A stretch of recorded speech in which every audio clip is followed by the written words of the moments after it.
mà xong á họ.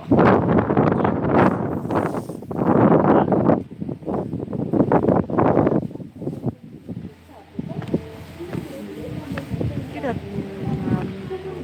có tuyết thì có băng này.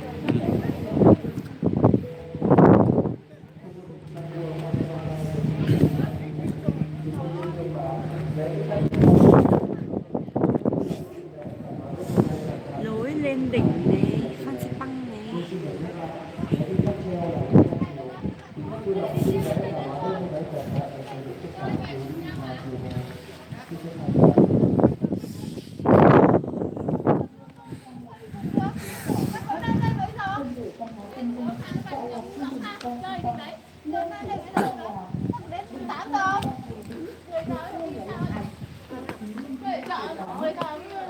À, mình phải lên 600 bậc thang đấy.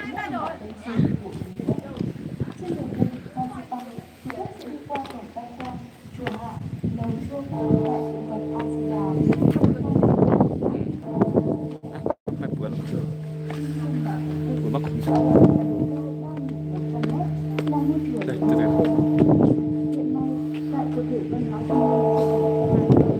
Ngôi chùa lớn nhất Tây Bắc. Tây Bắc thì em biết Tây Bắc. Ngôi chùa lớn nhất Tây Bắc. Ai bảo đây? Đây, mấy cái cô đang nói đây, bảo mà.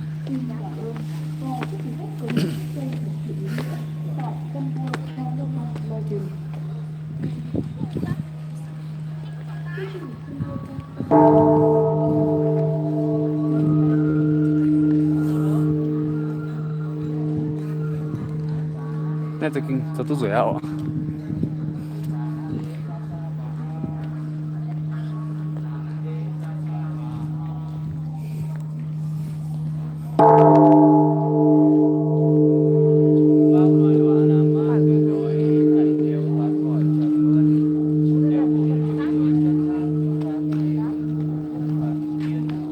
Nó giờ có.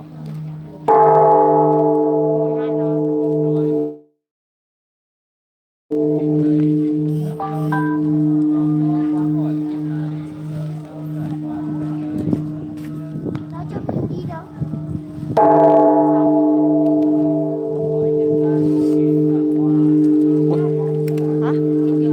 Chùa Chiền tôi không.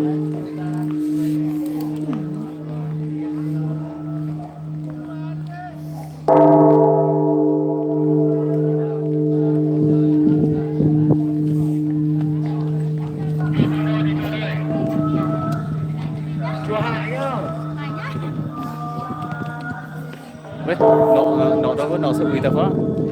Nó sẽ ủy tập đó. Này, giết hàng.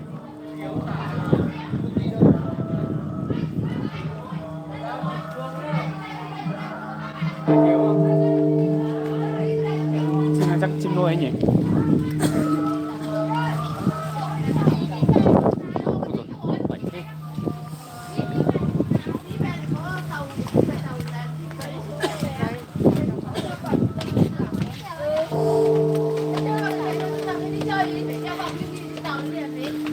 Thế mình không mặc áo mưa mình cứ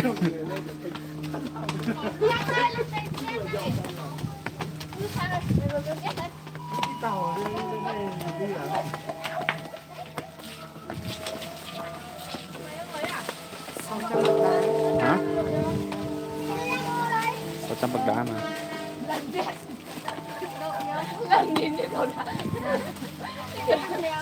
Tâm. Ui giời ơi, răng hoàng quá đấy, ôm người.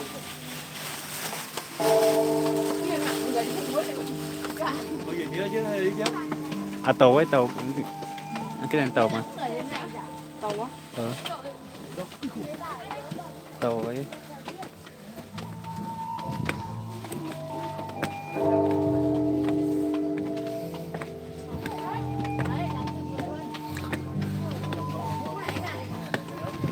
Làm giữa rồi.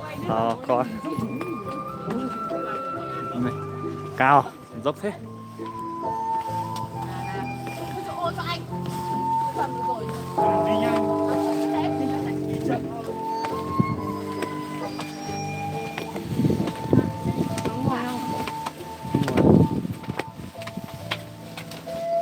Bấm lửa. Vậy đi cả bản quyền.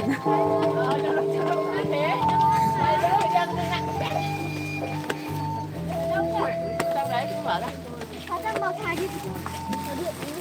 Đầu điện mày ở nhà luôn. À từ lúc nãy lên là mới bắt đầu tính sáng cái bậc đúng không? Cuối cùng ấy. Chứ không phải tính từ dưới kia đâu. 600 bậc thang. Đùa bè khang. Nhìn tí đã.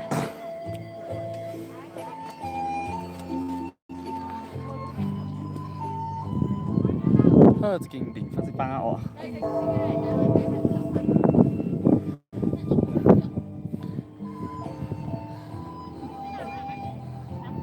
Kia là chùa Chiền này quý vị. Đây rất là dốc, đi lên một cái độ cao 3.143 mét so với mực nước biển, là nóc nhà của Đông Dương.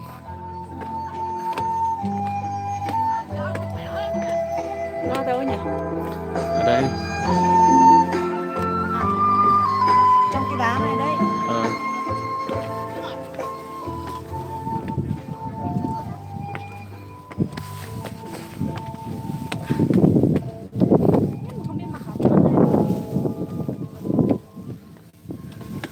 Đấy, có mưa không mặc ở điểm kia.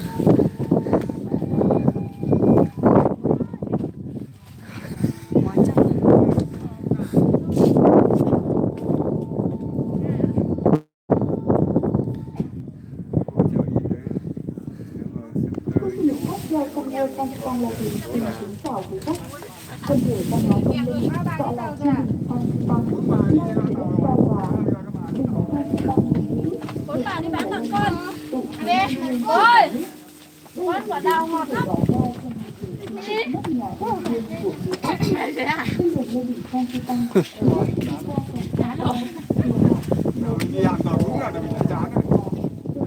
Ông ơi, xúc xích mà ông ơi. Xúc xích ạ.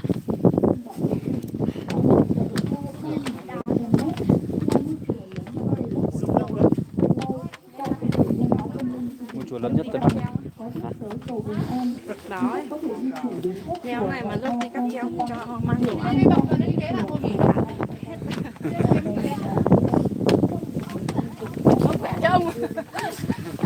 Bắc Ngà Đông Dương. Ở trên đỉnh ấy nhỉ?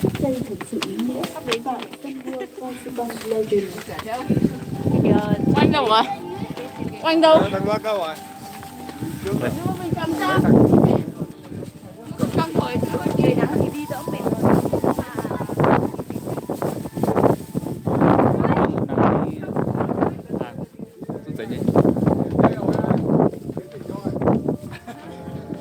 Lên đến đỉnh.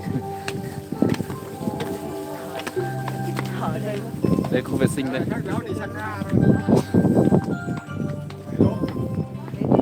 Nhạc hay nhỉ?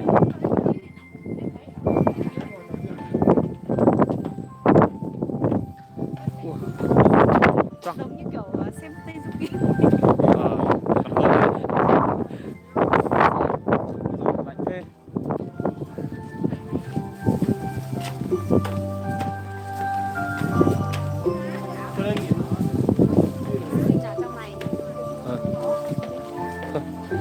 Có buồn à? Con đi nhỉ?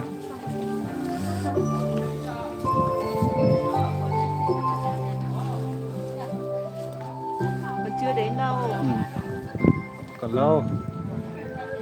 Ô, nó sẽ tầm cái tượng á nhỉ? Này. Một cái pho tượng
Đây, đã chinh phục. Đây quý vị, thật sự là rất là vui mừng. Đến đỉnh rồi.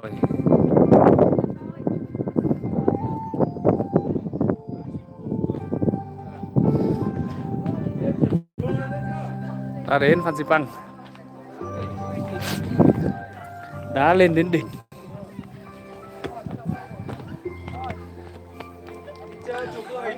Cô chú anh chị ơi, chú ảnh đến ngay nào. Đã chinh phục được đỉnh Phan Xipang.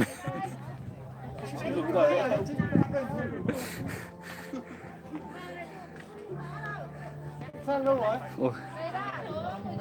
Đây chỗ này mới cao nhất này. Đây, đỉnh đây.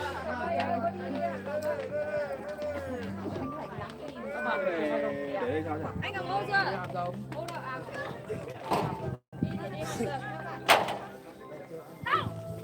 Xem nào. Đây, đây gọi qua đây xem đi. Đấy. Rồi, ấy quá nhỉ. Hả?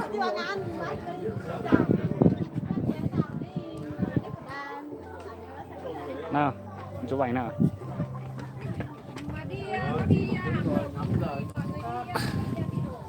À cái này đang quay phim mà.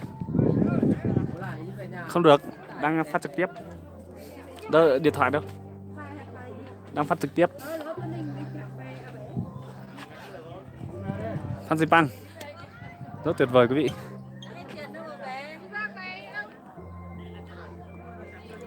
Chị gọi chứ. Đây, chị nào?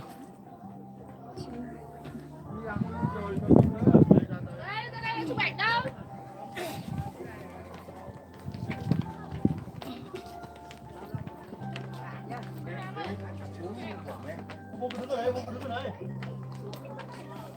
Tối nhỉ? Hoàng cỏ. Nói chuyện đi. Úi rồi, thế thì bị chụp trong một cái đầu này. Thằng đi chụp bên đó quên mà. Chị làm gì với chị vừa? Người ta vừa mới nói lại cả em. Đi chỗ không? Đây quý vị, đến Sapa, đến đỉnh Phan Xipang.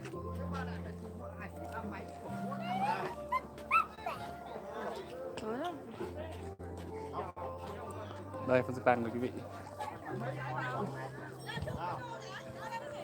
Đó.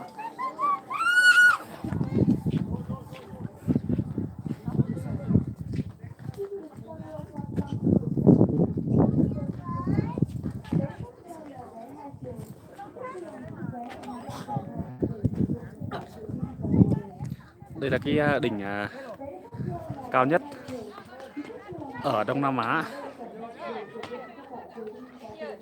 Hơi tối nhỉ.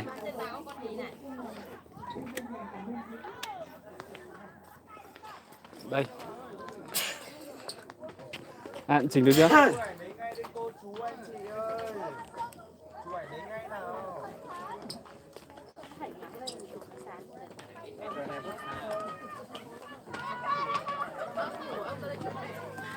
Bao giờ có dịp mời quý vị lên đỉnh chơi nhá.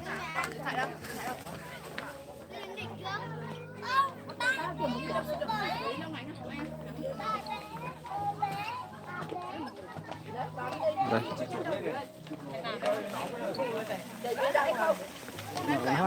Đồ ăn, vật cầm nhé. Chỉnh đi, chỉnh đi. Ra ngoài đây. Chỉnh điện thoại. Xuống luôn. Chụp ảnh mà. Mà đi trên 10 người với tập đoàn San Đua sẽ tặng đoàn mình một tấm ảnh giấy như thế này. Anh đâu? Đội lên đâu? Tôi tặng miễn phí ạ. Đúng rồi mẹ. Mà 20 người là không được nhé. Không, 20 người vẫn được mà bác. Từ trên 10 người trở lên là sẽ được tặng một tấm như này. Đấy, nếu mà đoàn mình có chụp thì tập Nhìn vào đây. tập đến ngay con nhá. Đây là đỉnh này quý vị này. Đó. Coi để ý đúng không? Đỉnh của nó đấy. Quý vị đã có ai lên trên này chinh phục đỉnh đấy chưa? Đây, thác này.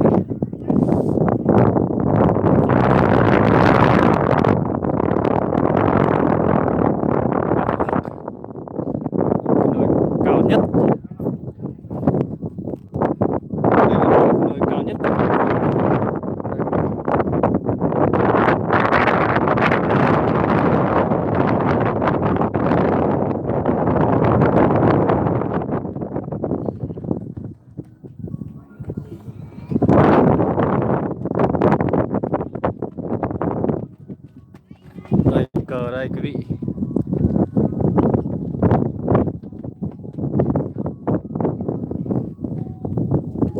Cao nhất Tổ quốc đây, Phan Xipang.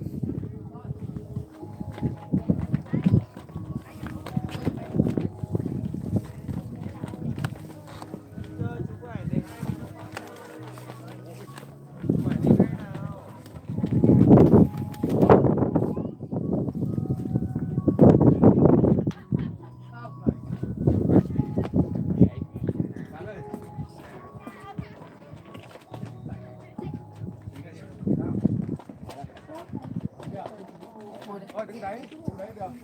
Lấy cả này đi. Không biết có đẹp không? Nhưng mà không chờ vào đâu. Đây đến cái gì? Nè, vừa đo.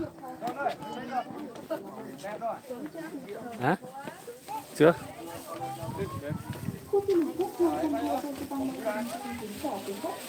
Bỏ mũ ra kéo toàn tóc trắng kia bỏ ra làm gì? Nào. Đất trong này à? Đây, chụp họ người ta một kiểu. Đây, chụp ở đây mới là đỉnh này.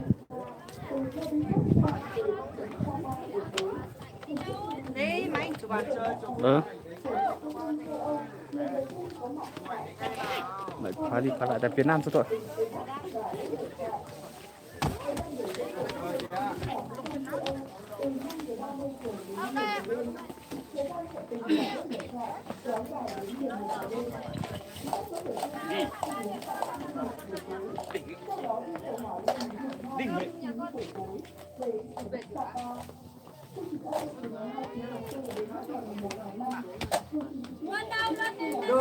Đây, đi.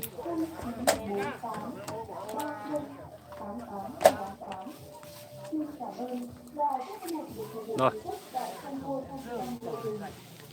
Thế cho nó phải.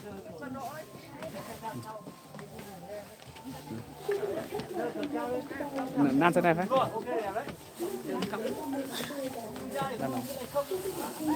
Nam sẽ quay với bạn. Quay ở đâu?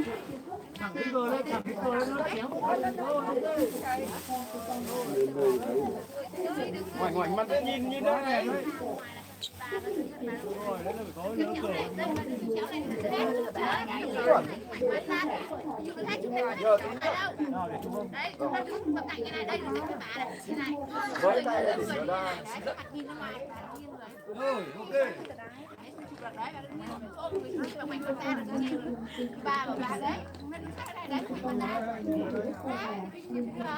Ông ra đi đã.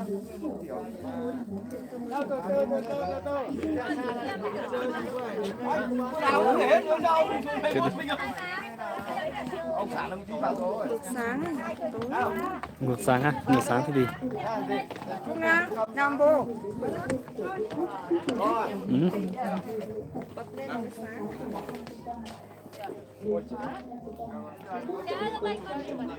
Em ở đây. Cái điện đó. Chú vào nữa. Ông ơi, đấy có. Ra đây.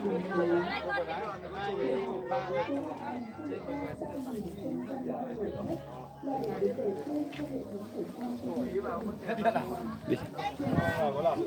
Có dự phòng để xe, ông xã phòng để xe. Còn ai yêu cầu sửa ra bớt tiền thì ok. Còn ai yêu cầu sửa thì với hẳn tay đến lóc mà. Thế à? Rồi ok. Rồi. Đây, từ từ đã. Công ty đi ấy mà tôi cầm cái này về giả. Cầm chụp bò máy có đấy, cầm đi ấy thôi, người không đúng thôi. Bỏ cái này ra đây. Nào đấy ở dưới kia. Xuống thôi chứ. Con nào đi bộ không? Không, đi cao đấy. Bỏ ra cao thì tôi thử thức đi cho tôi. Đấy à, thế à? Bỏ ra. Thôi để tôi còn anh rồi. Rồi. Xô ấy mua gì? Mua luôn. Không. Mua à? Cát gì? Lý có cát rồi đúng không? Nhà mày ăn đi. Hết được cờ. Bỏ cái giấy kia ra kia.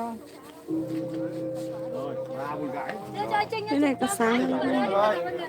anh vào đây, anh vào đây đi. Giải hết pin bọn này nghỉ.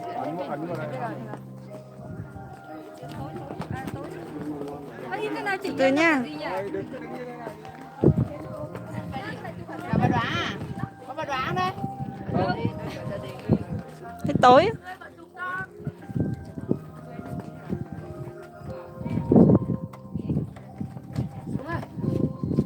Em ơi anh nhờ chút có thể chụp lại.